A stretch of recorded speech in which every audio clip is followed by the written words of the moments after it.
Reprenons la fiche, donc 78. Et nous allons travailler sur le quadrillage, le codage de nœuds et de déplacement. Je commence par les nœuds. Alors, vous avez ici des lettres A, B, C, D, E, F, G, H, I, J, K. Sur chaque lettre, depuis chaque lettre, part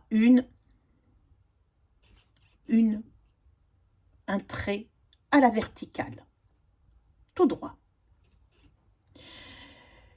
Puis, vous avez des nombres de 1 à 9.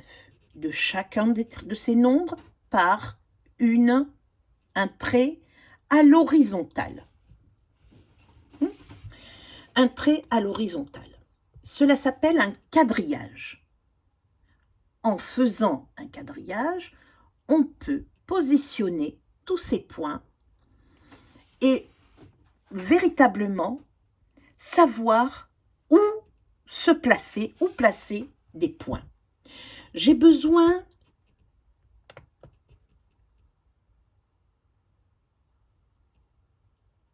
donc, j'ai le point rouge, ici, ce point rouge. Ce point rouge, je vais dire qu'il est positionné sur le nœud, c'est-à-dire le croisement, sur le nœud H5.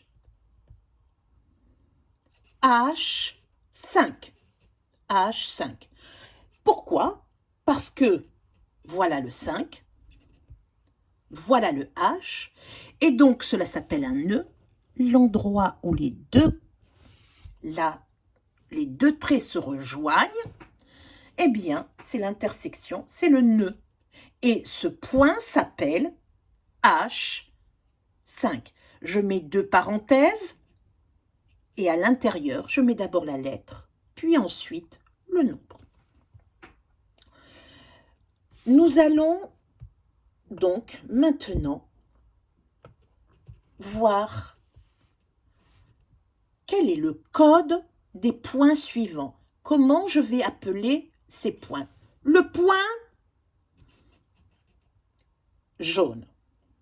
Donc j'enlève mes points, j'enlève mes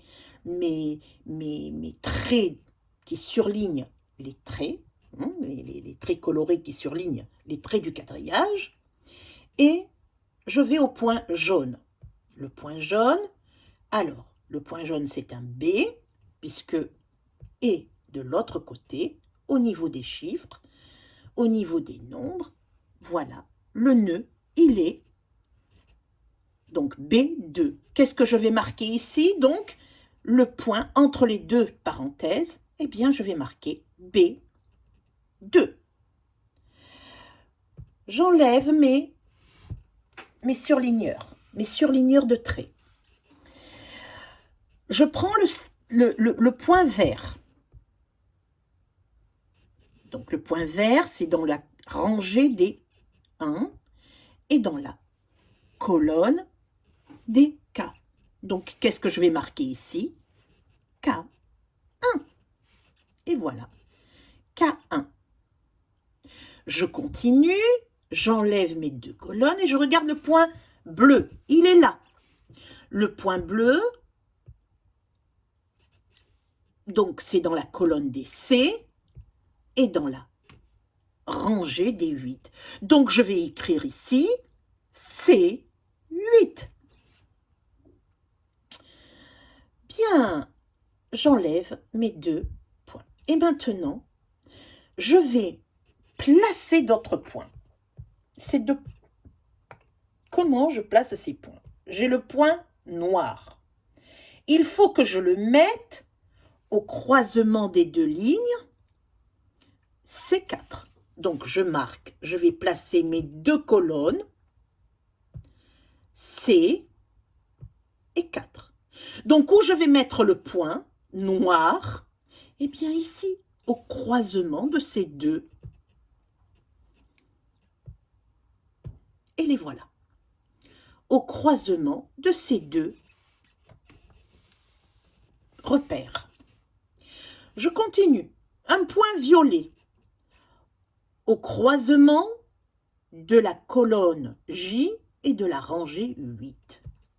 Donc je marque la colonne J, je place mon surligneur à la colonne J et à la rangée des 8. Au croisement, je vais mettre le point violet. Puis, je vais continuer et je vais faire le point marron. Il faut aller en F6. Je mettrai mon point marron au croisement. Et le voilà, mon travail est fini. Il s'agit des nœuds. Bien, je passe en dessous. Là, il ne s'agit plus de nœuds, il s'agit de déplacement.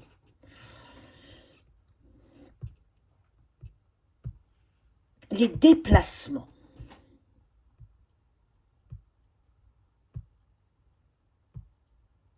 Alors, pour ce qui est donc de ces déplacements, j'ai mon point rouge. Je démarre au point rouge. Je vais peut-être vous le mettre un peu plus gros. Je démarre au point rouge. Je monte. Donc, on nous fait monter. On marque dans cette petite frise de commande. C'est ma petite frise de commande où est codé le chemin rouge. La commande du code. Donc, je monte. Du point rouge, je monte. Il y a la flèche. De là où je suis arrivée, je vais une fois à droite. Et une autre fois à droite, donc je marque une deuxième flèche à droite. Qu'est-ce que je fais à partir de là? Je monte de 2 carreaux. Donc, je vais monter, je vais faire 2 flèches. Regardez bien dans ma frise de commande. Une flèche qui monte et une autre flèche qui monte, qui correspond à ces 2 carreaux qui montent. Ces 2 traits qui montent de 2 carreaux donc. Puis ensuite, un carreau à droite. Regardez ma fiche de commande. Un carreau à droite. Je vais descendre un carreau vers le bas. Regardez ma commande. Un carreau vers le bas. Je vais ensuite encore un autre un carreau vers la droite. Et ensuite, 2 carreaux vers le bas. Je vais à droite, un carreau vers la droite. Et ensuite, je remonte un carreau vers le haut. Et voilà où on arrive, voilà mon code tracé. 1 vers le haut, 2 vers la droite, 2 vers le haut, 1 vers la droite, 1 vers le bas, encore 1 vers la droite, 2 vers le bas, encore 1 vers la droite et 1 vers le haut. J'arrive ici. Voilà ma frise de commande. Maintenant, c'est le travail inverse. J'ai ma commande. La commande de mon code. Le traçage du chemin bleu. Je n'ai qu'à l'appliquer ici. Mais où je vais commencer? Bien sûr, au point. Je démarre au point. Donc, qu'est-ce qu'on me demande? On me demande d'aller 2 fois 2 pas vers la droite. Donc là, je vais tracer 2 pas vers la droite. J'en suis là. Un pas vers le bas. 2 pas vers la droite. 2, 3. 1, 2, 3. 3 pas vers le bas. 1, 2 et 3. Ensuite, on me demande d'aller un pas vers la gauche. Ah, je dois remonter vers le haut. Un pas. Un pas vers la gauche. Et ensuite, on me demande de faire un pas vers le bas. Et finalement, mes deux traits, le trait qu'on m'a tracé et que j'ai dû pour lequel j'ai dû écrire la commande, et le trait pour lequel j'avais la commande et que j'ai dû tracer, eh bien ces deux traits se rejoignent. Mais ça, bon, c'est pour la petite histoire. Mais là, cela s'appelle des déplacements, tandis que là, cela s'appelle des nœuds. Mais dans les deux cas, nous utilisons un quadrillage avec un codage de lettres et de nombres. Bien. Puis après, vous allez devoir faire le tout seul, dans la même page. Vous allez devoir faire tout seul, me poser toutes ces opérations et me les effectuer.